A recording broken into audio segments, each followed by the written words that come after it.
My name is Ken, and I'm one of the owners of the farm.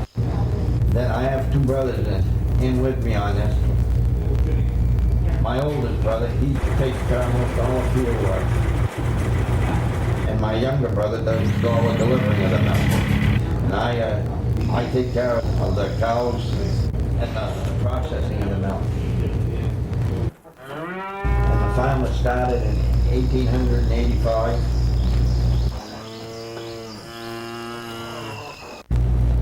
So that makes it been 108 years that we've been delivering milk in Winchendon, and the name Murdock came from the Murdocks owned a lot of the land, and when my great-great-grandfather, whose name was Peter Murdock, he bought it, the agreement was that it would always stay as Murdock Farm. My grandfather ran it till 1938 when he died, and then after that my three uncles took it over, and two of them went out of it, and one uncle was left to do it alone, and then in 1947 it got too much for him to do it, and so my father and three brothers came up and ran the farm, and he ran the dairy part of it. And then he sold it out in '59 to my father and three brothers and my mother. And then the three, myself and my two brothers have carried it on since 1981.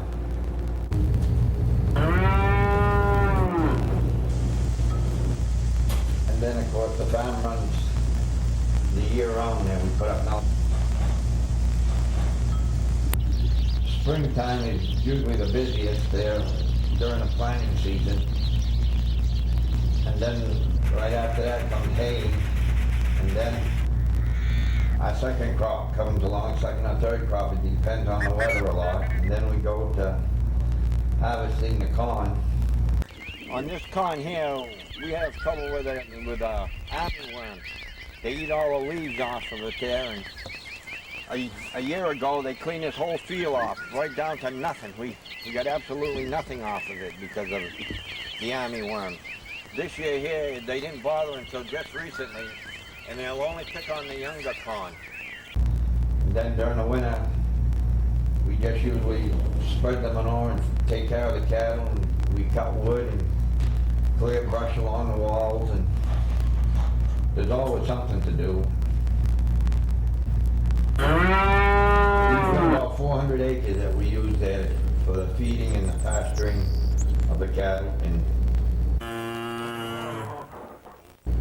we try to plant quite a bit of alfalfa, which is a lot of protein in it, and it makes a lot of milk. And then we use a lot of timothy mixed in with it. This green stuff here it's alfalfa. There's some clover mixed in it, and it makes awful good feed. And on a normal year, you'll get 3 good crops on it. And on the hay, we try to get at least 2 crops. Sometimes if the weather's right and everything, we have gotten three crops. There's a couple of fields this year we were lucky on and did get 3 crops where we had the alfalfa that came back fast. On the weather, we have to follow the weather pretty close there, because the farming really depends on the weather. Like if you cut your hay there, you've got to try to figure at least 2 or 3 days ahead to the plant to get it dried, and in the spring you've got to figure it to on planting, to plant it at the right time, not when it's too wet because your seeds will all rot. And so you study the clouds there, and you can tell quite a bit about it. On the cattle, a lot of time in the fall when you're going to have a real tough winter, the hair is real long and coarse on them. And if it's a mild winter, the hair is very short. Well, I believe it should be a fairly mild winter because the cow's hair are not really long, and the calves that are being born are not long yet. And that's usually a pretty good sign there. Like even the calves that are born, they have long hair. You can figure gonna be cold. But this year here, so far, they're very, very short. I mean, you're bound to get some cold days, but normally, I think it's gonna be fairly decent.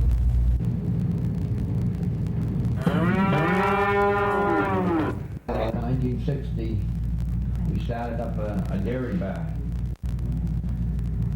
And we make all our homemade ice cream right here in the dairy bar. Hi, welcome to Murdock Farm. Can I help you? A small chocolate chip? Sure. Would you like a plain cone or sugar with that? Okay, just a minute.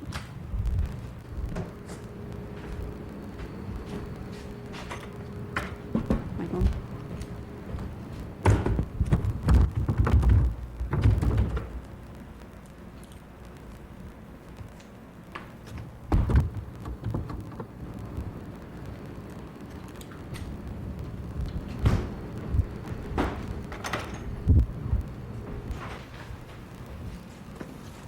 There you go. Have a nice night. And on the ice cream mixer, I mix it over at the dairy. And we mix the cream and the milk and the sugar and stabilizer, egg,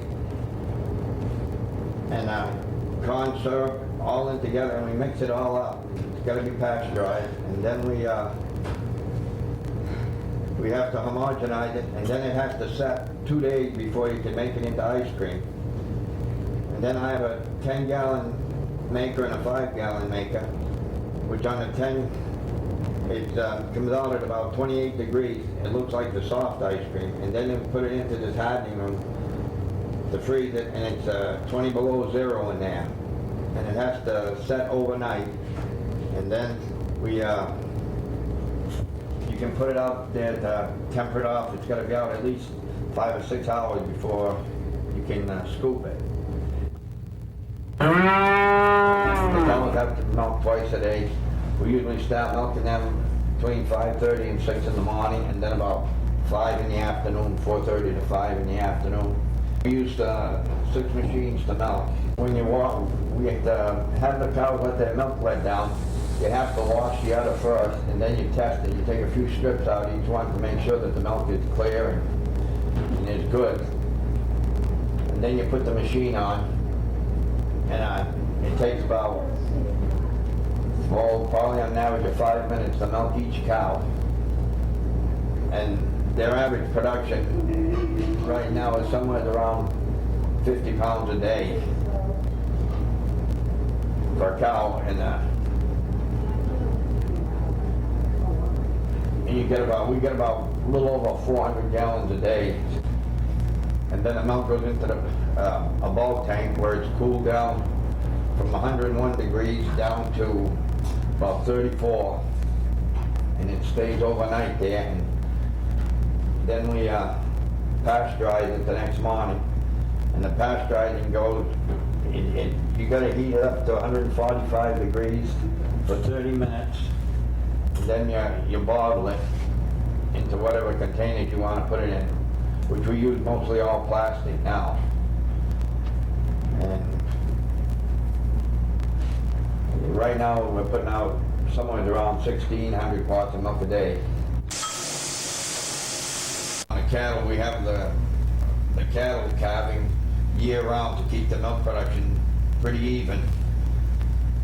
And the cows have to calf at least once a year. And so they'll milk usually about 10 months, and then you give them 8 weeks off so their bodies can build up again for their next lactation of milking.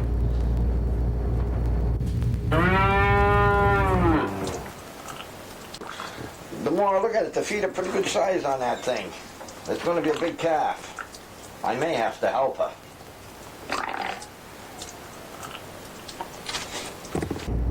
Oh, we had one calf here that you'll see the picture of the cow having a calf. That was the first calf one, and she was having a little trouble, so we had to help her on that. And the calf was too big for her first one.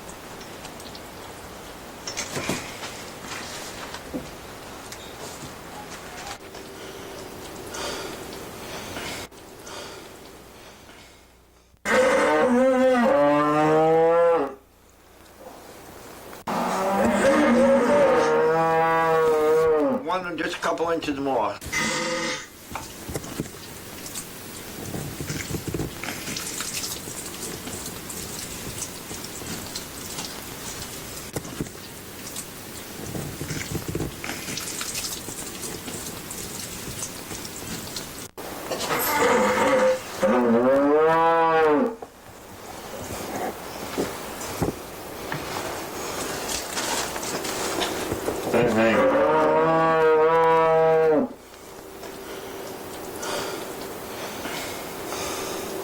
That's a big calf for a first calf.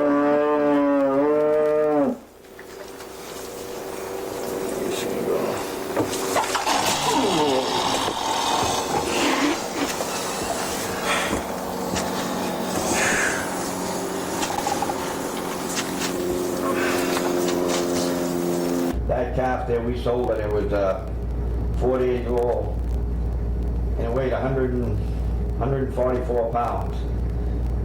And it was such a good calf there that it brought the top dollar, which we got $227 for that calf, which was excellent for the price there. That heifer there that's on there, when she got it straightened out there, she gave 80 pounds of milk a day,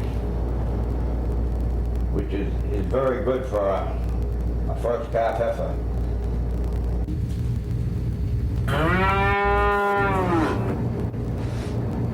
I figure that our milk is a little bit better than the other. It's farm fresh, and we don't take anything else. It's straight milk, straight from the cows. We don't add vitamin D or anything to it like the big dairies do. The big dairies take everything out, and now they've even got some of them are adding preservatives to it.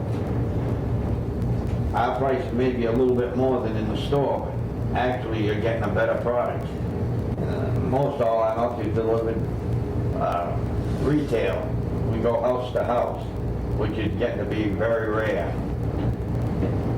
And that way there you actually get your milk fresher, because it's milk one day and bottled the very next day, and we bottle 6 days a week, so it's always fresh. So what's bottled one day goes out the next day.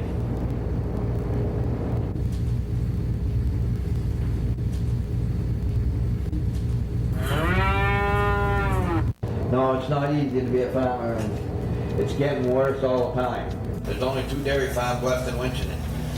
And I remember when there was 14 or 15 dairy farms here. They were small, but they were all selling milk. There was 3 right here on Elmwood Road at one time. Here, when the price of the land was good, we were offered $7 million for it, which we refused. But sometimes now you think we're crazy that we didn't accept it. But now you wouldn't get anywhere near that. But I hope to keep active as long as possible. My father, he never wanted to give up, and so he kept going, and he died right in the barn working. He was sweeping the feed into the manger for the cattle at night after supper, and he swept down one side, and he crossed over to turn on the next light switch, and we found him sitting on a bale of hay there. He passed away, and he's still setting up perfect. You never known that he was dead. He was 81 years old, and he worked every day practically. He had very few days off. I myself have been milking cows for 56 years. I started milking cows by hand. When I was 6 years old, I was helping my father milk some of the cows. I'd like to own the farm till I die, but I don't know. There's none of the children or my brothers or myself, they want to bother with it after this. I just hate to see it go, because there's not too many starting up with farms now. So that means we'll go for a housing development. It's been a lot of years of hard work that we put into it to see it go like that.